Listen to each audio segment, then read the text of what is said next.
আছো আৰু সোণাৰী কাউন্টিং চেণ্টাৰৰ ভিতৰত সোমাই আহি মই গোটেই পৰিৱেশটো দেখা পালো। খুব এটা সুন্দৰ পৰিৱেশ। মই বিশেষকৈ আমাৰ প্ৰশাসনৰ বিষয়াসকলক মই ধন্যবাদ জ্ঞাপন কৰিছো। তেওঁলোকে গোটেই পৰিস্থিতি আমাক অধ্যয়ন কৰিবলৈ মুকলি কৰি দিলে আৰু গোটেইখিনি কথা আমাক ভালদৰে বুজাইছে আৰু খুব চিষ্টেমেটিক ভিতৰৰ কামখিনি চলি আছে। মই যি পৰিৱেশ মই বৰ্তমান সোণাৰী কাউন্টিং চেণ্টাৰৰ ভিতৰত মই দেখা পালো, সেয়া লৈ মই সন্তুষ্ট। খুব চিজিলকৈ কামখিনি চলি আছে।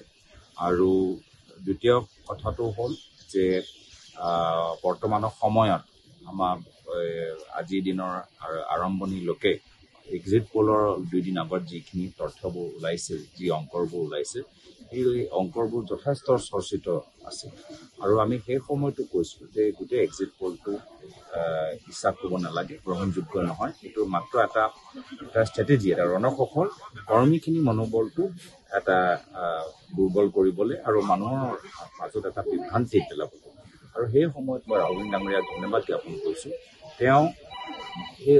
যেতিয়া তেওঁক সোধা গ'ল যে এইটো এক্সিট পোলৰ ওপৰত আপুনি কি মন্তব্য দিব, তেতিয়া তেওঁ সেই সময়তে কৈ দিলে মোদী পোল। যেতিয়া তেওঁ কৈ দিলে তেতিয়া আমাৰ সাহস বাঢ়িল। এতিয়া ৰাহুল গান্ধী ডাঙৰীয়াৰ ওচৰত গোটেই তথ্যবোৰ আহে, গোটেই ইণ্টেলিজেঞ্চ, গোটেই বিভিন্ন সূত্ৰৰ জৰিয়তে পৰা তেওঁলোকে গোটেই তথ্যবোৰ পায়।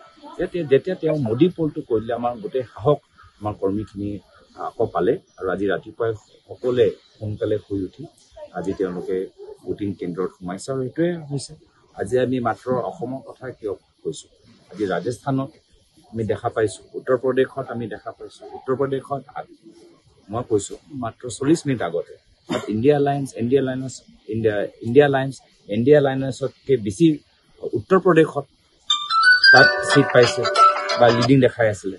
তো সমগ্ৰ ভাৰতবৰ্ষত যে এটা বেলেগ এটা পৰিৱেশ আমি দেখা পাইছোঁ, তাৰ এটা ইংগিত আমি এই মুহূৰ্তত আমি প্ৰমাণ হিচাপে আমি পাইছোঁ, আমি ক'ব পাৰোঁ।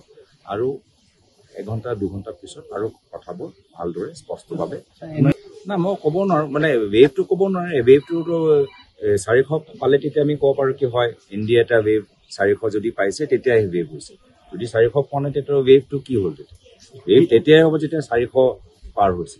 400 পাৰ যদি হোৱা নাই, যি মই 40 মানে কেন্দ্ৰত সোমোৱাৰ আগতে 260 270 তাতে ক'ৰবাত আছে, সেইটোতো আমি ৱেভ ক'ব নোৱাৰোঁ। মাৰ্জিনটোহে 272, তাৰ ওচৰতে আগপিছ হৈছে, এতিয়াও আমি গম পোৱা নাই। আৰু সেইকাৰণে মই আৰু তথ্য মোৰ হাতত পৰিলে মই ভালদৰে আপোনালোকক মই এই মুহূৰ্তত মাত্ৰ আৰম্ভণিয়ে হৈছে। মই এই মুহূৰ্তত মাত্ৰ মই আমাৰ এক্সিট পোলৰ ওপৰত যে আমাৰ ৰাহুল ডাঙৰীয়াই যিখিনি কথা ক'লে সেইটো সঁচা প্ৰমাণ হ'ল। আমি এইটোৱে মন্তব্য এই মুহূৰ্তত মই দিছোঁ। আৰু তথ্য মোৰ ওচৰত আহিলে এতিয়া মাত্ৰ মই গম পাইছোঁ 3 নম্বৰ ৰাউণ্ড হৈছে, পোষ্ট বেলট হৈছে।